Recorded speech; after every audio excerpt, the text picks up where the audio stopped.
Hi and welcome to Stupid is the Norm, where we deliver strategies and motivation that demonstrate how you can become wealthy. And here today in Waterstones, we'll be reviewing 4 best-selling books and we'll explain why you shouldn't buy them. To make sure you don't miss any of these videos, hit the subscribe button right now. Go on, hit it, now. Well, as I said earlier, we're here to review 4 best-selling books and why you shouldn't buy them. Now the first one we're going to review is this. This is Think and Grow Rich by Napoleon Hill. This is the granddaddy of them all.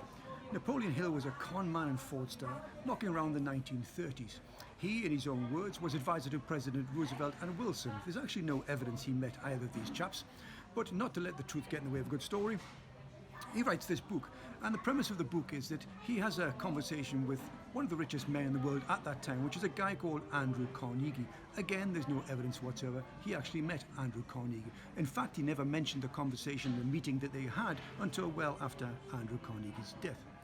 Anyway, he says that Andrew Carnegie put him in touch with some of his richest friends and asked him to find what the common thread of their success was. And in his book, he says that it was actually the power of positive thinking, that the power of positive thinking was enough to bring them riches. He fails to mention anywhere in the book all the hard work that these guys put in, which is probably why he called it Think and Grow Rich.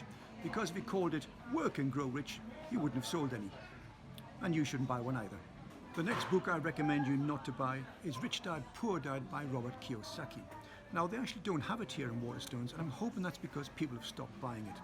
I dislike the book for a number of reasons, but primarily because it's based upon a lie.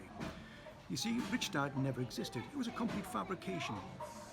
Well, so what, you say? Well, I don't see why he couldn't have written the book from a position of saying, this is an allegorical tale, and I made up the characters in order to make a point and to demonstrate my theories.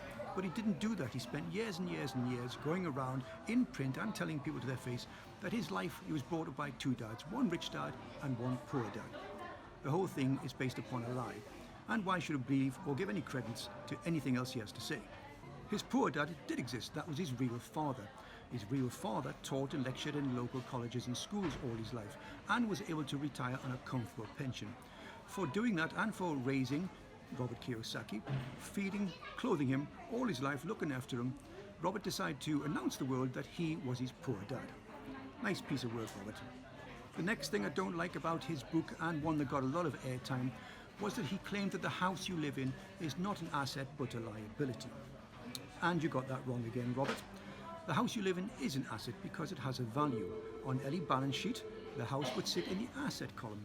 It would be the mortgage that sits in the liability column. And if you don't like the mortgage that much, then you should perhaps take a leaf out of Dave Ramsey's teachings and pay it down as fast as you can. Again, do not buy this book. The third bestseller I'd recommend you didn't buy is this one here. This is Tim Ferriss's The 4-Hour Workweek, in which what he tries to do over hundreds of pages and £12.99 per book is to teach you how to trim down your working week down to 4 hours. So rather than buy the book and spend that £12.99, let me condense it down to one sentence. Here's what you do.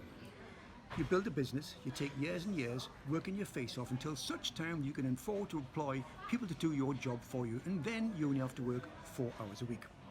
There you go, save £12.99. Don't buy it. The fourth and final book I'd recommend you didn't buy is the modern version of Napoleon Hill's Think and Grow Rich, and it's this, The Secret by Rhonda Byrne. Now this new age bollocks is like Hill's book on steroids. The hero of the book is something called the law of attraction, which, by the way, isn't a law at all. It's more of a philosophical cult. The law of attraction states that that which you concentrate on is attracted to you. So as long as you maintain positive thoughts and meditate on that which you desire, it will somehow manifest itself into physical form. There is no evidence whatsoever that the law of attraction actually exists. Oh, in the book you'll find lots of anecdotal evidence where people will say, I once was poor and now I'm rich. But what they don't tell you is the 20 years in between when they had to work extremely hard to achieve their goals. The success of all these books is predicated upon human laziness.